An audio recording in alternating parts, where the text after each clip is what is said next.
Call to order the regular meeting of the Bristol School Committee. I'll start with our roll call. I'm Darren Carlucci. Becky Cooper. Here. June Donenfeld. Here. Amita Lugash. Yep. Catherine Thompson. Here. Thank you. We'll go to our Pledge of Allegiance. Here's the flag. I pledge allegiance to the flag of the United States of America and to the republic for which it stands, one nation, under God, indivisible, with liberty and justice for all. Thank you.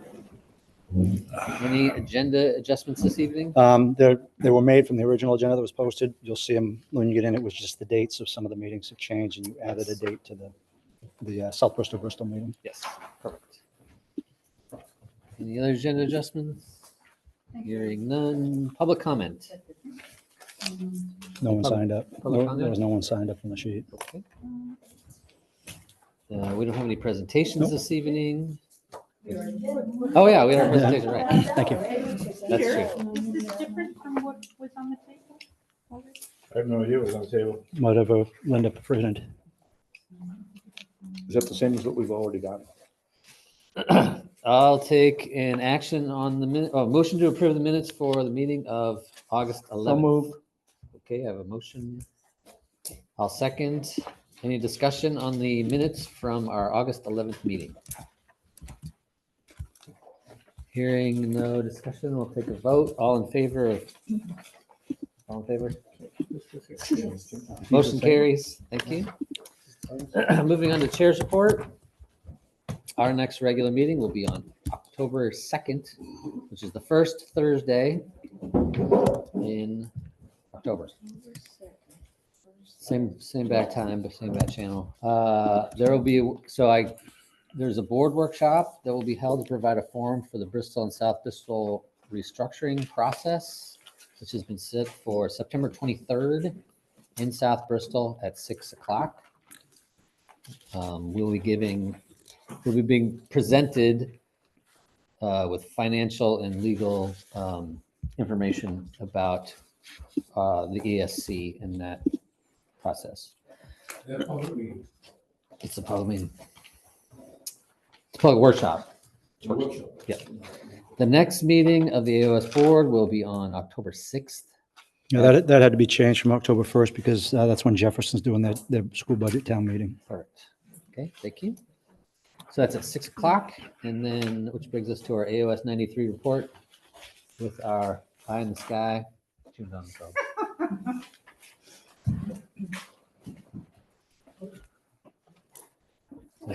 Hold on. Okay. Hold on. So,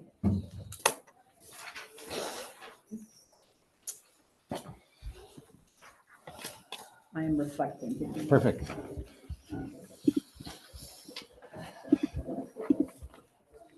So, as some of you may or may not know, Christian Coates was called away suddenly. So he had to, he couldn't go to that meeting. And in his stead, Sarah Mitchell reported on the developments of the ESC working group, and it was quite brief, and nothing of great moment has happened. And Darren, you were there, so you were there in person for the most, not the AOS. Not the AOS meeting, No, no. the ESC. meeting. Correct, yeah. And Emil as well. So Yes. if there's anything you'd like to add to that, you can. Interlocal agreement revisions. This is basically this is the agreement that governs the, what to call it, interactions, or governs the AOS. So this would be Jefferson, Noblesboro, Bristol, and South Bristol. And it had to be updated because it no longer reflected the current situation, which is minus Great Salt Bay. And, but really this just amounts to some just striking through all the appearances Oh, yeah. of the names of those schools, as well as certain numbers which reflect weighted voting, to ensure complete accuracy and accordance with the interlocal agreements. Those numbers have to be run through Drummond Woodson, our legal advisor. As far as new business goes, that was tabled for the time being because we don't yet have reliable numbers for budgets, whether it would be a four-town version, which would include, of course, Jefferson, Noblesboro, Bristol, and South Bristol, or a two-town version, which would refer just to Noblesboro and to Jefferson. And I think that's about it. Thank you, June. Any questions for June? Hearing none. Superintendent's report.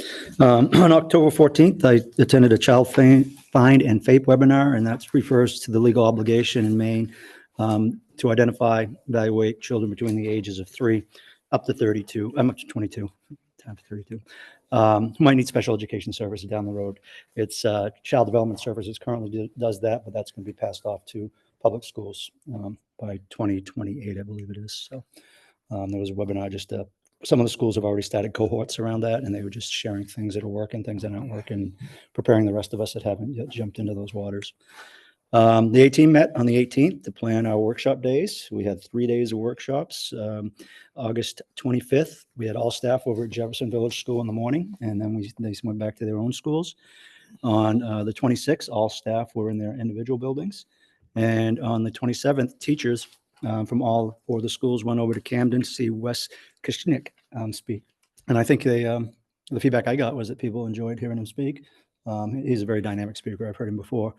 And then on the 28th, we had our students just came back actually they came back on the 28th. We had our students return to us. So, and by all accounts, it was a good start to the school throughout the district. So on Monday, we hosted a cyberbullying and youth victimization presentation right here in your new cafeteria that was open to students from Bristol and South Bristol. We had about, I'd say 12 to 15 people attend that.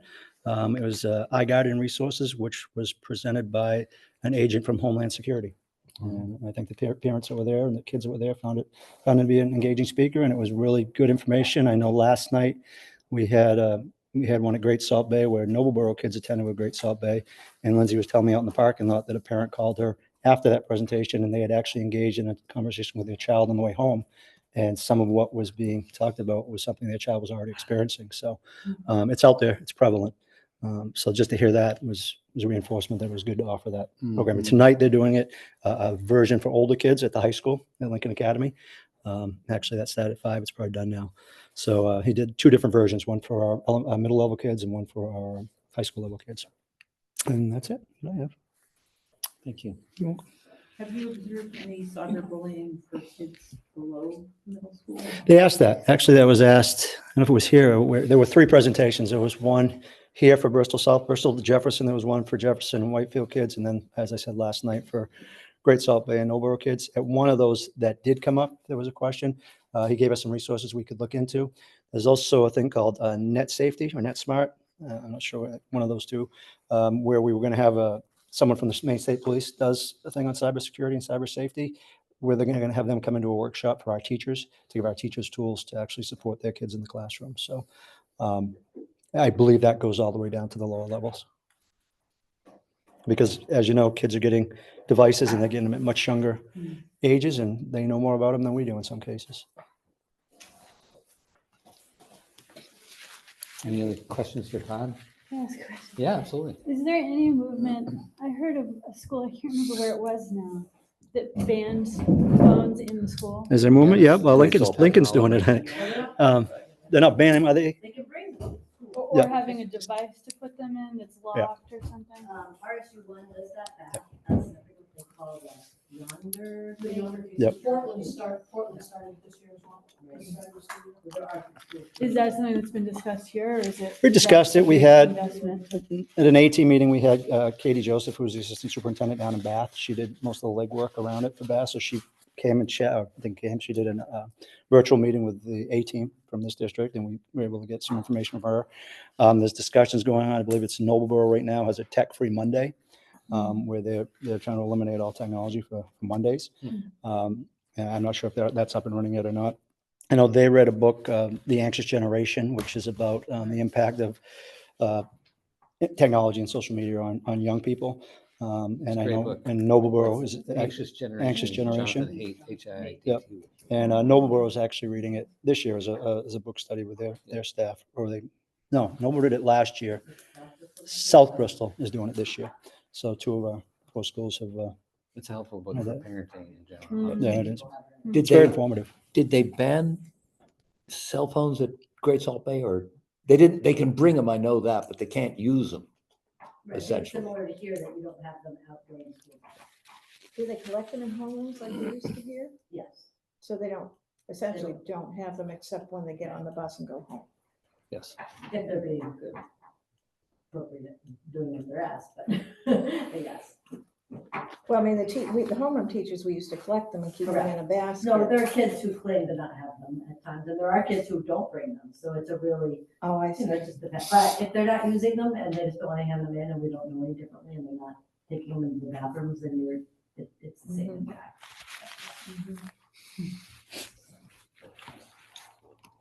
Any other more questions, Todd? No? Thank you, Todd. Principal's report. It's in their packet.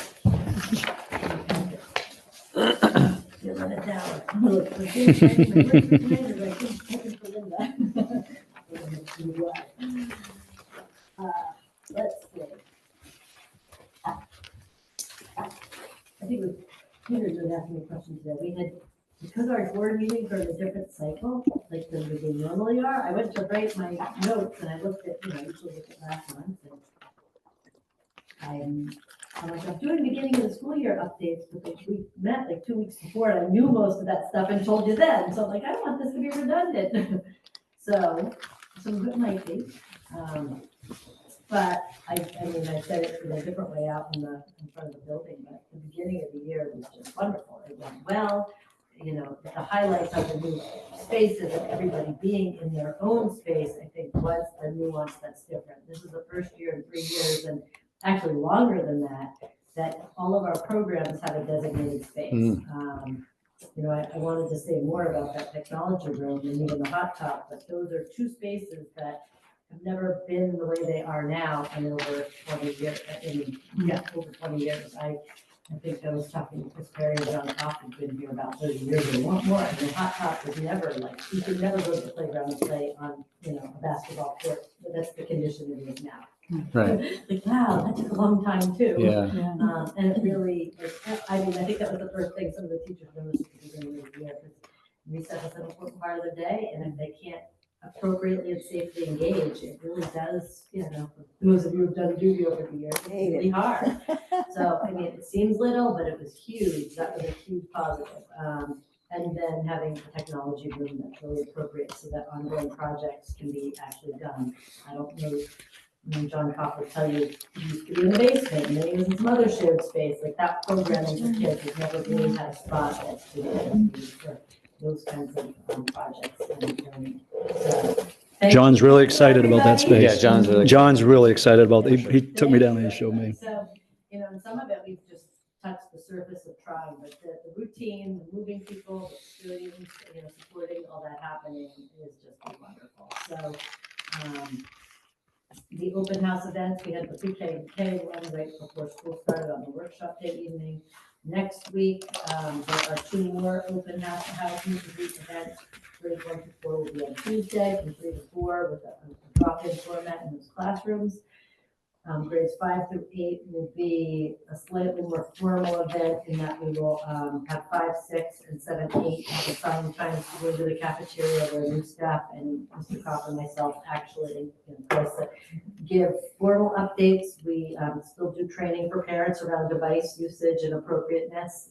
It used to be required under the MLTI program. It's not, but we still share a lot of those expectations and require parents to sign off on permissions to send devices home to kids and those kinds of things. So that will all happen, as well as then drop-ins to the homerooms on the 18th.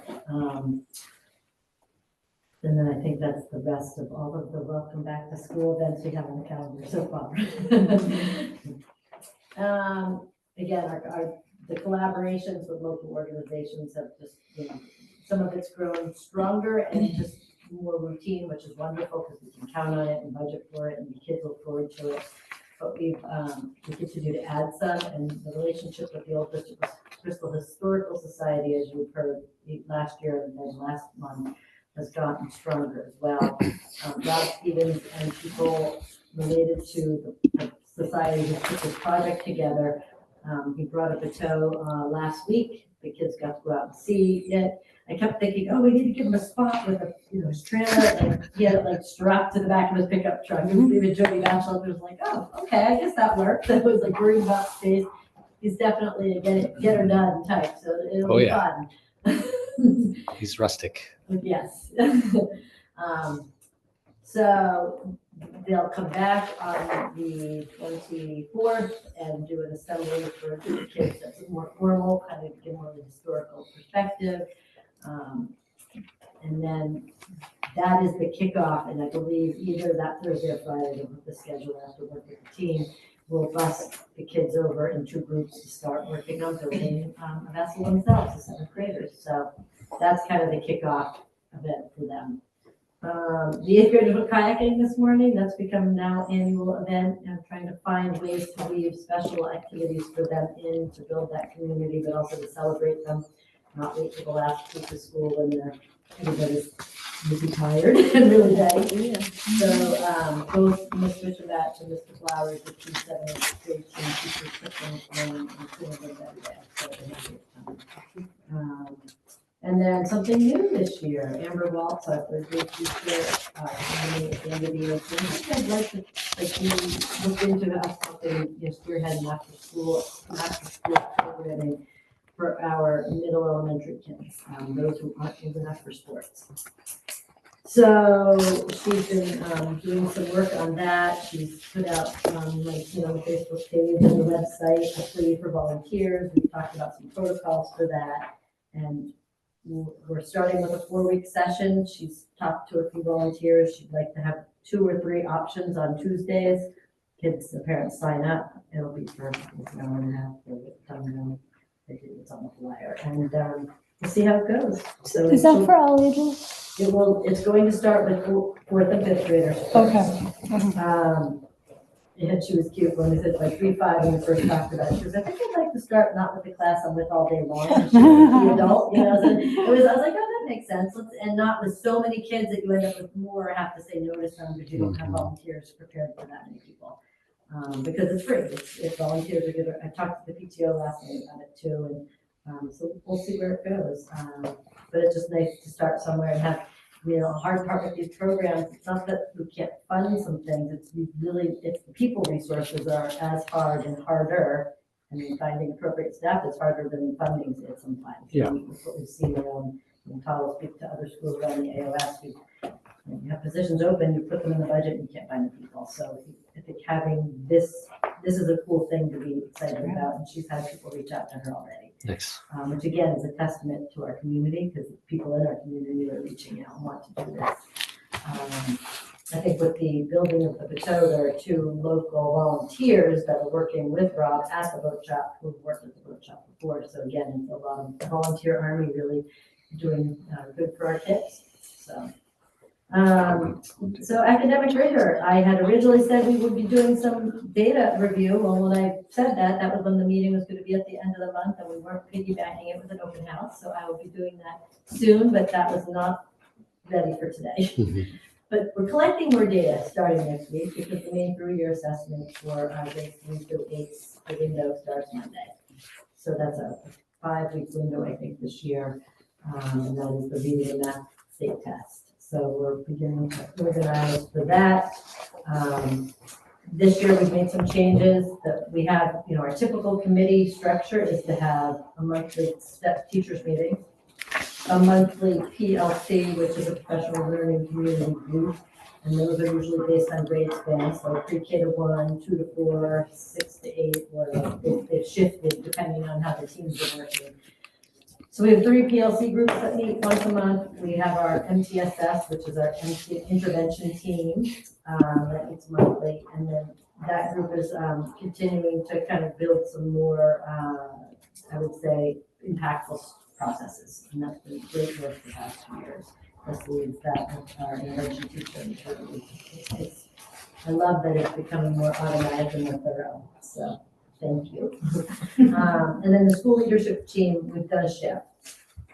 With, now that we have had 2 administrators and other people leading things within the building, the shift isn't just going to be school leadership, it's really going to be focused on what I told them I need actually an instructional leadership team. I need people to be willing to meet monthly to talk about how we're going to build more sharing of instructional practices. Speaking of Wes, our speaker from that it's on Camden, a focus on what works, what are those practices, how do we teach each other the instructional practices that are effective. But making time for it, but also getting that, I can lead it, but I'm not in the trenches right now. Like, I wouldn't be the best one to model something. When was the last time I ran a classroom here with students? I want my staff to kind of be tapped to do that. So this team will focus on curriculum instruction and assessment practices, and they'll help design our building workshop days, but they'll also help us with making sure time at our PLCs and teachers meetings are spent on things that really help them work smarter in their classrooms and get resources to them. Do you have those people all set up now? I put out a plea a week and a half ago when I described the shift. I said the MCSS team and the instructional leadership team have to change a little because people are in different roles as well, because we like representation from different grades and we have some new staff. So I put out an email saying, if you've been on the committee and you want to continue, or if you're having and are interested, email me back which committee and why you're interested. But don't assume that if you were on it last year, it just means you're automatically in the spot, because I really want to know if you've been on it, if you're still interested. So I said, you really have to do that. So I've gotten a ton of emails back. I had said it'd be nice to have them back by yesterday, and I had somebody else wrote me today and said, well, I'm still thinking, but this is what I'm thinking. So yes, I have some variety. I may have to nudge some groups and say, okay, then there's also, I don't want multiple committees. That's like, we need to share the opportunities. And, so that'll be a shift because it's a need we have. And Todd already spoke to the professional development days, but we had a good day together Tuesday as a staff. That was really powerful because we did have to talk, like something little, like lunch and recess that's routine isn't routine when you're using a whole new space and you can't just walk like kids in the hallway the way you thought you could because of where they're all coming from in traffic jams with the cafeteria. And I think we did enough pre-thinking about it so that the ideas we came up with work. We haven't had to make too many changes. A couple that would need to be made, just logistics and time. Yeah. Other than that, I think some pretty people, smooth. everybody's super excited, but then there's wow, those wings are really far apart. I really actually can't last minute say I'm on duty and wait till 30 seconds past the time to get there, because you actually will take an extra minute to get there. So you will definitely be late and people will be waiting for you. So, funny little problems, but some people who have done this for a long time, that's changing habits. But they're looking at it. So. Need those conveyors like in the airport. But they can't say, well, the clocks are different in every room. That was Right, a couple yeah. years ago. But none of the clocks are the same. I'm like, yeah, they are now. So that's Oh, cool. Nice. Anyway. Great. Yeah, I have a question. How's the new middle school teacher structuring going? So we had a great meeting yesterday, and what was really fun is it was going well. And one of the conversations we had yesterday afternoon about managing, how are we managing the kids that are starting to, have not always great choices. And the one teacher was sharing how he and the other partner teacher, because the only two teachers dealing with two groups, not four dealing with four groups, Right. had already had a quick chat and handed out a piece of paper and asked them to write something because they wanted to check handwriting, and the kids knew they were going to be like, found. But it was a cute opportunity for these two teachers to work together, and they didn't have to worry about who's going to manage the problem that happened over in art, because we're not the art teacher, but you're the homeroom and you had them next. It was this little, but they got to see, oh yeah, this is more efficient. That's a positive of that move. And it really did. The teacher I was talking to giggled. He was like, yeah, it is, that part's easier. Instead of needing to talk to 4 class grades worth of parents about something going on in science as an example, you only have your 2 groups of parents to build that relationship with. So that part of it, they're starting to see. But no, people's spirits are good and positive, I would say, which is nice.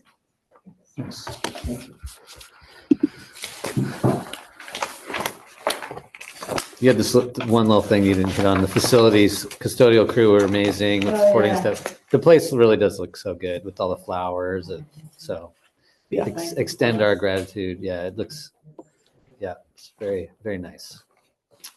All right. Any other questions? You do a little bit, you want to do more. I know. Yeah. It's definitely good. Yeah. I've seen that happen. Are any other questions for Jennifer?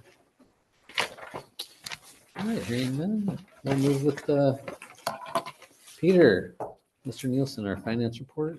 All right, so there's 3 different budgets that I'm going to talk about tonight. All right. In various degrees of depth. The first one, I'm not going to go into much detail with at all, and that's just the current FY26 budget. We just did the first payroll, we're just doing the first payroll out of the contractual bargaining agreement with teachers out of this year. So rather than, I want to go back and look at all those encumbrances before we report out on how they are landing and making sure we see what we can project accurately for all the costs of teachers, the health insurance, and do all that. So that one we're going to put off until probably the next meeting and get something that's really tight for that. Did a lot of work though on the FY25 close. I have some pretty solid numbers to share with you now. Before I talk about that one, so I want to just kind of talk about the construction one, because the FY25 close and the construction budget become a narrative that that's a lot of facilities conversations. So set the stage with the construction budget. We've completed the construction. So we haven't paid the last couple invoices that were in for J. Scott, so we don't know exactly. That came today, and then Andy has it in there. We just got to process those, and then pretty much that's it. Andy Jackson Dovetail met today with Optimum to lay out all his liquidated damages and costs incurred by the owner and things like that. And at first pass, they felt it was fairly punitive. But Andy mentioned that it was, because that's what the contract allowed us to do. And that we intended to proceed. I participated in the meeting at parking lot with he and Chuck Campbell. Chuck concurred that everything that we're saying is Optimum's responsibility, and the way we're calculating the liquidated damages around the dates of certain events is all standard construction expectations for what made the building usable at certain points and not usable at other points. So we will have a few weeks ahead of us of wrestling with Optimum on those final invoices, and we have engaged our attorney Elizabeth Germani at Drummond Wilson a few times to look at how we're handling these things. And it's likely that we'll do one more session in things like this in the past. She's contacted the Optimum's attorney and tried to bring things to a conclusion rather than drag them out. And so we're hoping that they can mediate this in a short amount of time, but that's where we stand. If all things were to land where we believe they should, there'd be a little bit of money left over. I don't want to start putting a number on that right now. It's going to move around 6 times before it's done. But that little bit of money left over may be enough to cover, should be enough to cover some of the things that John has found current maintenance issues. If there's some money left over, we are required by law to spend it on what the loan was for. So we have to spend it on fixing the building. And and furnishing code. So, Joe, do you want to kind of back and forth here? You want to explain what you discovered on the south wall? Yeah, so the south end of the building, the end of the building that faces the ball field. Yeah.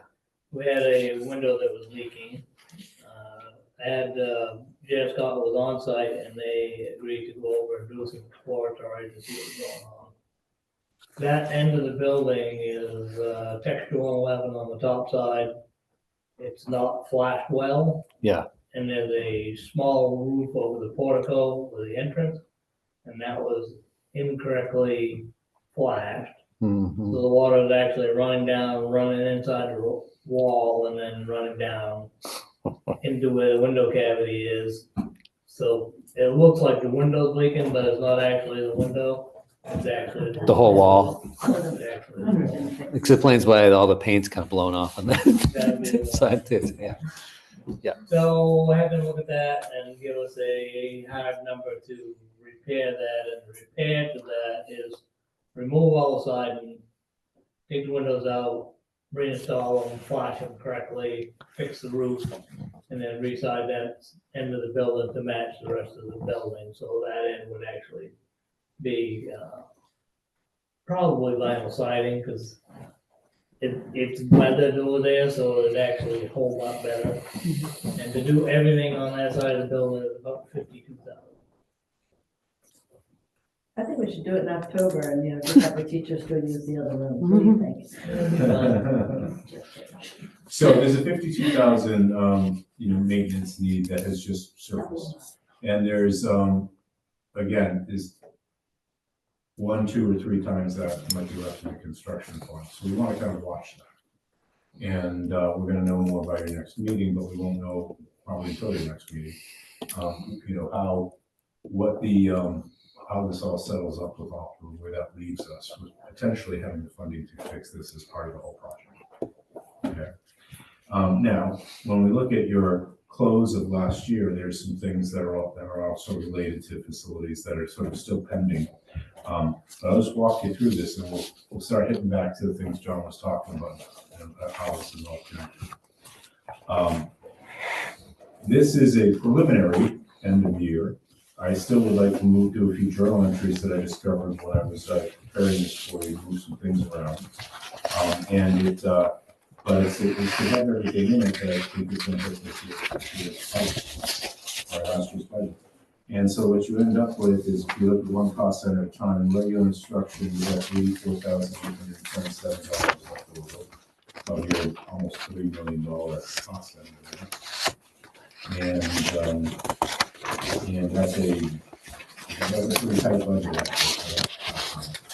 And for how much I've seen in that before, that's a big, SPED, however, I noticed about 10 lines down from the third page, in the column that's almost all zero, the third column, is 50,000 sitting there. And that 50,000 is a encumbrance, which is the 50,000 that at the next meeting when we finalize it for certain, we will move that into your special ed reserve. So right now I've encumbered it so that the board can review the special reserve as authorized by the taxpayers when you put past this meeting. So that 50,000 has been accounted for. But still, you'll see at the bottom, it says it's $487,636.12 unspent in special ed. In fact, it's going to get hit with another $55,623.70, which inadvertently got put into the school administration cost center because the assistant principal salary was intended to be split between special ed and school administration, and just got all paid out of school administration. So I'm going to do a journal entry, remove that there. So you'll end up with about 432,000 left in special ed. That's about everything you have left in it, because the rest gets spent as you see as we go. The $100 for placeholder for career technical education never got spent, so that's left over. And then in other instruction, you have a good chunk left there, 51,000, and it's a little bit of everything.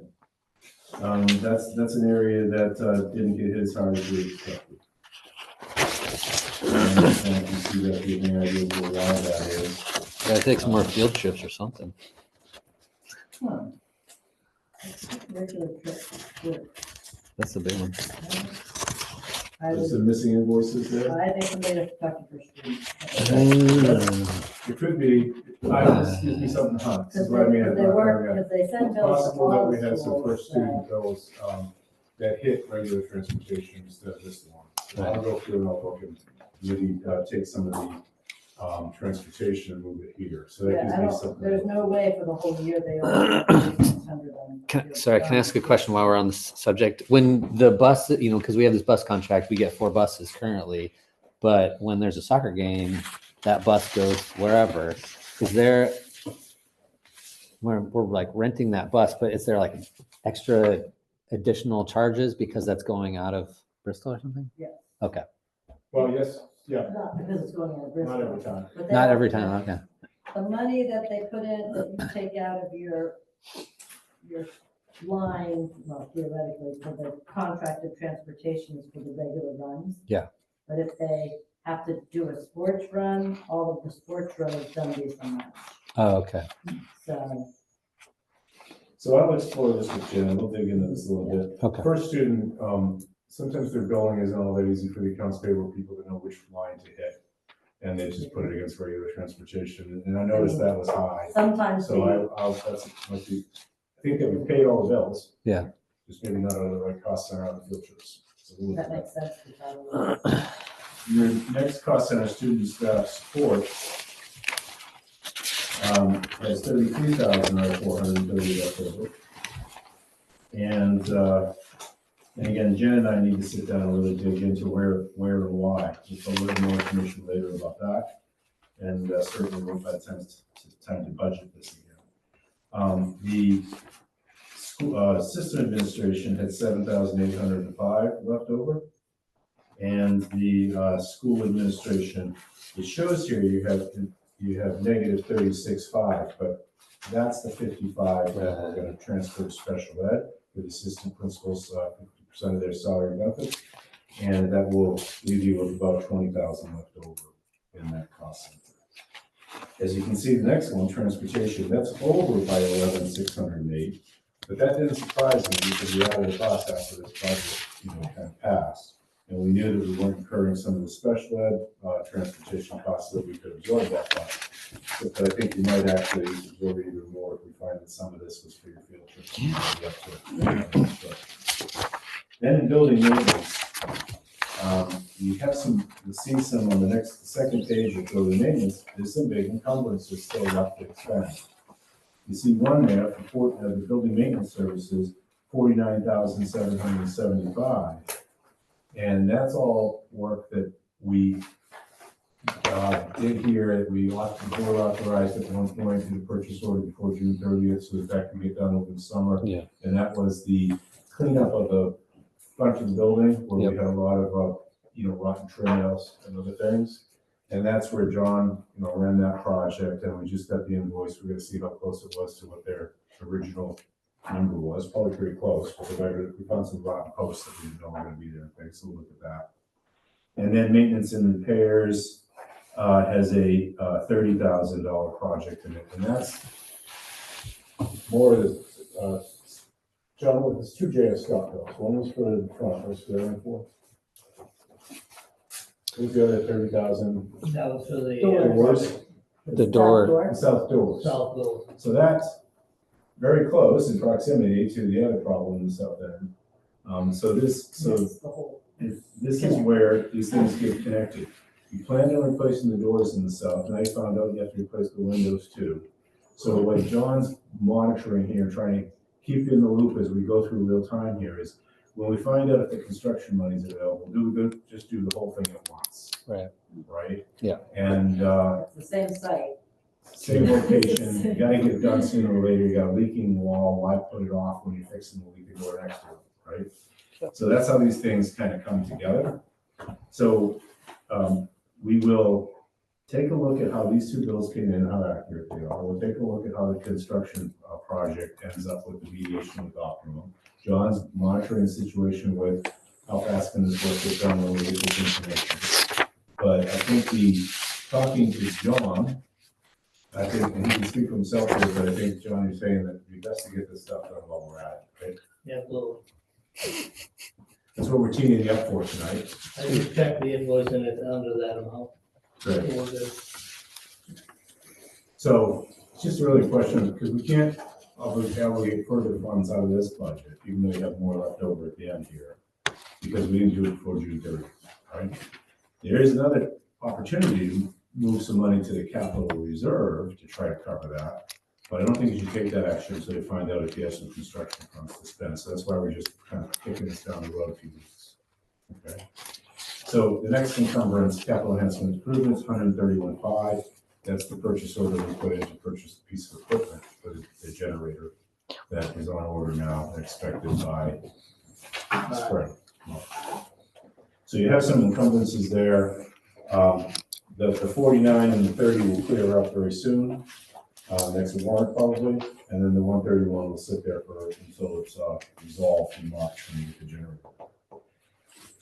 So that leaves, at this moment, you're overdrawn in your facilities budget by 181,129, which includes all that, but you have the 400 and something, 432 left over in special ed. So when we get the actual numbers, we'll do the transfer from special ed to here and make that all work. It's a big transfer from one cost center, so I analyze that, make sure it's all legal and tight and everything. But there's other ways that we can grab from other cost centers if we have to kind of balance it all up. All of these issues that we're talking about tonight are issues that we talked to the budget committee about, and meaning two big things. Why do we have any money left over at the end of the year if we budget so carefully at all? And then two, how do we decide to pay for things and when they're not in the budget at the beginning of the year? And then, three, what's the plan for ending the construction project, and what's the plan for these funds in relationship to the capital reserve? And when the school board makes a contribution to the capital reserve out of its fund balance forward, is there any discussion to be had with any other parts of the community and the town government? So there doesn't need to be, but I think it's important to be transparent with all these things, and I'll try to relay that. I don't get a chance to talk to the budget committee until we're deep into looking at next year's budget.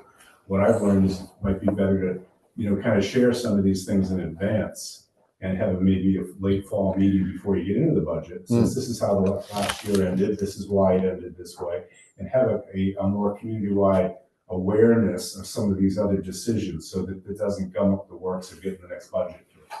So that's my That's good. Learned a few lessons and sharing that feedback. The next cost center is your principal and interest on loan, and I accidentally over-budgeted that by $4,016 because I looked at the wrong interest. We had two amortization schedules, one before the interest rate changed and one after, and I used the first one, I should use the second one. So you have a little bit left over there. And then this is something that I want Jen to look closely. I haven't told her about this, but the food service subsidy has dramatically increased. And it may be as high as 70,000 this year instead of the 19,000. I don't believe that that's going to be accurate in the end, but because of the construction, the kitchen, lighting, I have to drill into that a little deeper with both Jen and the nutrition director and take a look at the receivables. But it's a trend that's been happening in all the schools because of the cost of food, the cost of labor and support staffs, et cetera. So it's going to take me a little while to untangle this, like a couple of weeks to untangle this, and make sure that everybody who's part of that cost center is involved in the analysis. But that is a cost center, that is a account line that's been growing steadily, and recently very rapidly. And we're not the only school. No, in every school we have here, the cost of subsidizing that program has gone up a lot because, again, support staff wages have gone up and the cost of food has skyrocketed. So we're going to do some tight analysis for all schools, and we'll share that back. But when I looked at that today, I was, a bit surprised it was that high. But that'll leave you with 51,000 over in all other expenditures, and we'll have to move some there as well. But bottom line, This is saying that you have, even with all those J.S. Scott construction things and buying the generator and putting 50,000 in your sped reserve, this says that you have a expenditure availability of 368,550. Now, let's talk about revenue. We budgeted $200,000 for revenue for tuition for students from other schools. You achieved 130 of that. You were 70 short, which means that your net here at the bottom, 368 minus 70, you're at 298 fund balance forward right now.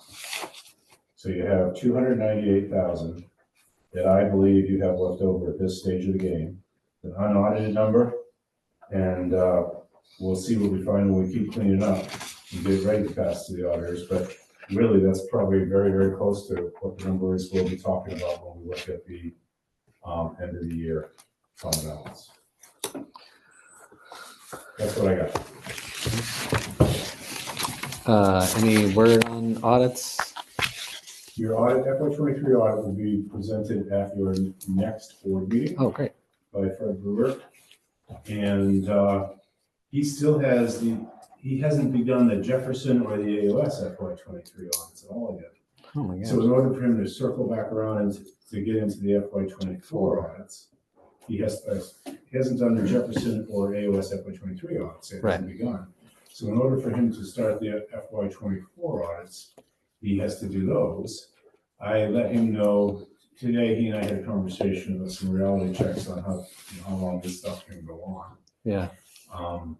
And the finance director for the state yesterday, and there's a list of about, I don't know, maybe 15 towns or 20 towns in Maine that are just now turned in their, or have not yet turned in their FY23s.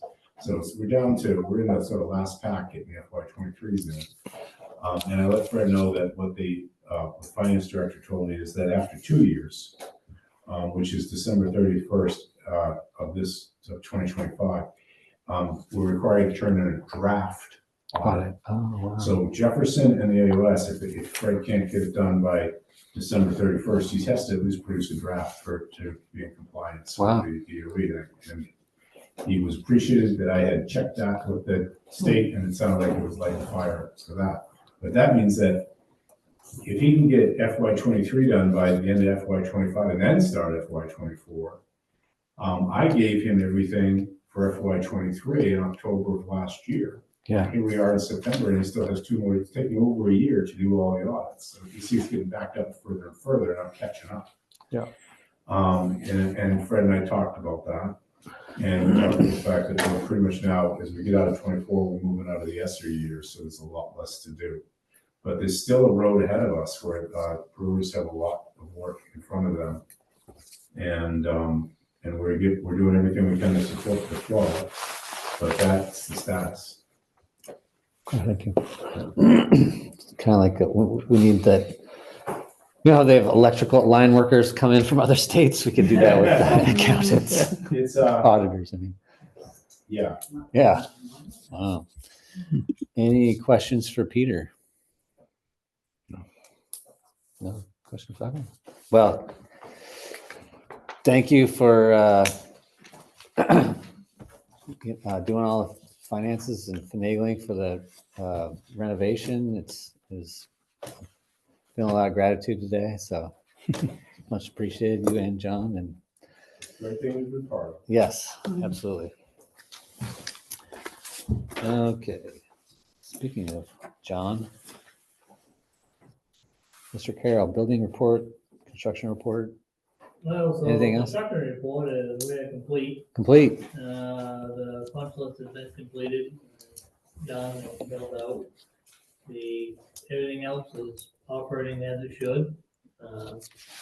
Custodial crew this summer did a fantastic job. They did a lot of painting. A lot of work getting floors prepped and done to get everybody back into the building and it looking nice. So I'm very appreciative to them for getting that done. And that's really about all I've got to report. Nice. Way better than it was 4 years ago. Yeah. Nice. Yeah. Any questions for John? Okay. Moving on to our Bristol South Bristol Restructuring Committee. Neil Lugosh. Okay, well, we've had a number of meetings. And we sent in part one of the ESC application. And I'm not, was it accepted? Yeah, it was accepted. And so we're working on part two. And we had a separate gathering and we worked on an interlocal agreement, which is still in the editing form. A group of us sat down and went through it and through it and through it. And then I've got some edits here that have, came just on the 9th of September from Christian. And so we're still working on an interlocal agreement, which we will have done hopefully very shortly. And then we will have another meeting. Well, that's the joint workshop that we're going to have, and we will discuss our interlocal agreement and throw things at it to see if it needs any more changes. And then hopefully we'll be able to send it off with part two. And we're working on the finances of it. And we've elected so far to keep the rent of the superintendent's office as a separate unit as opposed to the regular budget for the ESC. And the logic behind that is if it should change, we don't want it to get mixed up in the regular budget. Is there anything I've missed? I would just say that, and Sarah, help me if I misstate anything. There's an attorney that lives in South Bristol who's doing some pro bono work for us that's looking into the legal speak with regards to the interlocal agreement and how the ESC is formed, how we enter the ESC legally, and then also how we legally leave the AOS. Is that correct? And then, so that will be presented at that workshop, hopefully. And then also we'll have a better idea of what the numbers look like by that time. That will be being presented at that workshop as well. And again, both boards are welcome to come. We're also inviting our select boards so they can ask their questions. And then after that, the separate boards will have in our October meetings, we'll be discussing. And that is, part two. just to add, that is a workshop. It is not a school board meeting. You're still going to have a quorum of board members, so Yeah, you're going so to have to if the- post No, it. we can have quorum, but we won't have any votes. No, you'll have to post it. What, the meeting? Yeah. Oh, yeah. Yeah. We'll post a meeting, but there won't be any votes taken, so it's not official in that sense. What you have there is a motion. You've asked me to keep your language as close to South Bristol's as I can. Right. This was the motion that they made at their last board meeting. If you read it, it's a motion to have the committee continue their work to prepare for the second part of the application, not to submit the second part, but at this point to continue the work to prepare the information necessary to submit it. So that's the exact language they used if you want to use the same language. Thank you. Yep. So are you asking for someone to make a Yeah. motion? Yeah. You want to make a motion? Sure. So moved. Second? Becky, second. Any discussion or other questions about the committee updates? Hearing none, all in favor? Thank you. Motion carries. Becky? Correspondence, communication, No. none. Old business. Any reflections on the ribbon cutting ceremony? Thank you, Jennifer and Becky and who else? In June. Yeah. That was so I don't know, kumbaya. I thought the- Nice job, everyone. And the board chair had a very nice speech. Way to go, team. Yeah, Bob. Let's not forget that Michelle Miller, food nutrition. Oh, yeah, Pulled together this spread. She came down. that's right. Good catch. Michelle Miller. Yep. Yeah, absolutely. And I didn't acknowledge the architect in the speech, so acknowledge Chuck Campbell. Yeah. Anything else? Anyone else? I didn't realize Bobby's grandkids are gonna start coming, but they don't have the house yet. He said they're gonna start attending the school here next year, but they don't even have it. But they haven't started on the house yet. So Well, quick build. Okay, so plenty of time. That's right. Yeah, right. Sleep in Buy a a house. tent. Yeah, right. They sleep with us. Okay. Any other ribbon cutting ceremony? All right. New business, future meeting dates? Yep, you asked me to put the way the meeting set up was, South Bristol was the first of the month, Bristol was at the end of the month. Yes. And because of the nature of the discussions that are going on, they're so similar in nature, the request was made to move the Bristol board meetings so that they were closer in alignment with the South Bristol. Yeah. So we've moved them to the first Thursday of each month. Yeah. Theirs is the first Tuesday. So I'll throw We're the some first dates at Thursday. you. I can send this to you, but there are 2 months where you'll actually meet before them because the first Thursday of the month becomes before their first Tuesday of the month. So. October is one of them. Yep. Yeah. So it's October 2nd. I got September. It's October 2nd will be prior to the South Bristol meeting. Yeah. Then you'll meet November 6th, December 4th.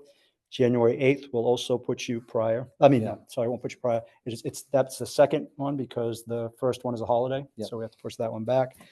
February 5th, March 5th, I'll send these to you electronically. Yeah, thank you. April 2nd will put you prior to them because of when it falls.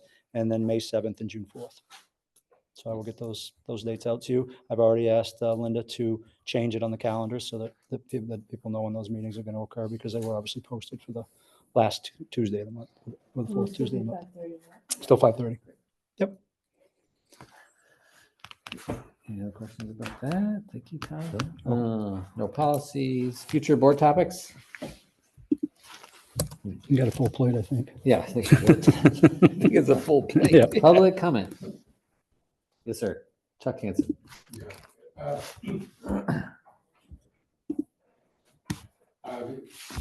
Where are the announcements?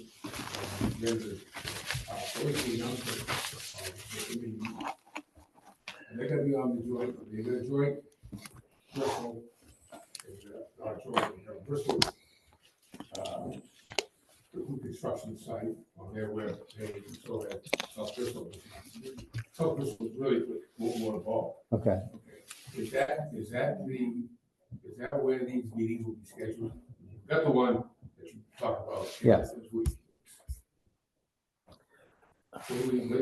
Where are they gonna be scheduled? Will the AOS pick this up and have it in the AOS site too? I'm sorry, you're talking about the restructuring committee meetings? Yeah, when are those meetings, will they be announced or will they be announced through the agenda here? Are you talking about the ESC meetings? Yes, the restructuring meetings. Your meeting, Those are working sessions. what you said is over the public. The next. one. No, This the next next, one, we're inviting people, this joint meeting. the we're next inviting- joint board Yeah. meeting.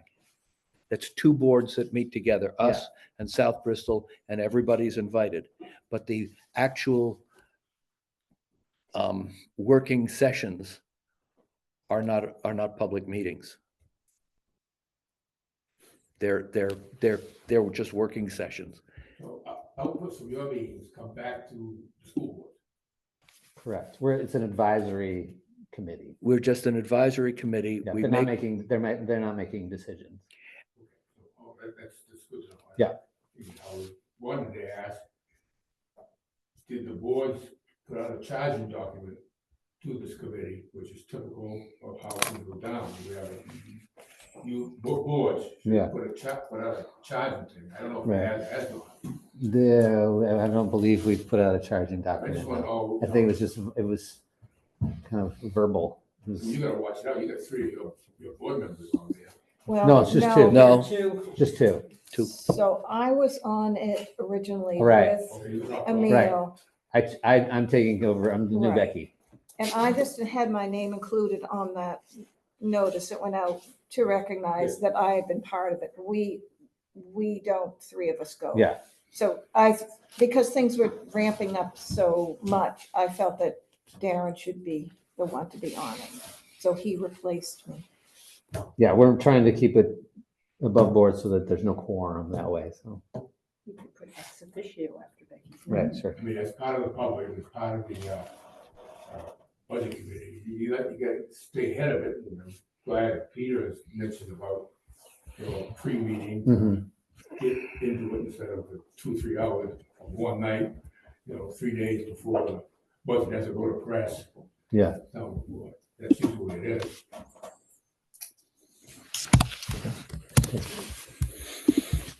Right, I guess I can talk to people, I can send emails. Keep telling me, don't ask questions to these meetings. I guess just comments, so the questions I mean, you're welcome to ask questions. We can't necessarily answer them. Okay. Yeah. I've got some concerns about the revenue side of the budget. And I'll guess you on that one. Yep. One of the things that we don't know, that I would ask you, does that figure you have in here include the balance forward? Yep. Doesn't, hasn't in the past, everything. It's authorized, but it's not executed with. Just on the town office. Yeah, I know. Thank you. Thanks, Chuck. That's all. All right. And no executive session, so 7:03. without objection, I will declare the meeting adjourned. Thank you, everyone.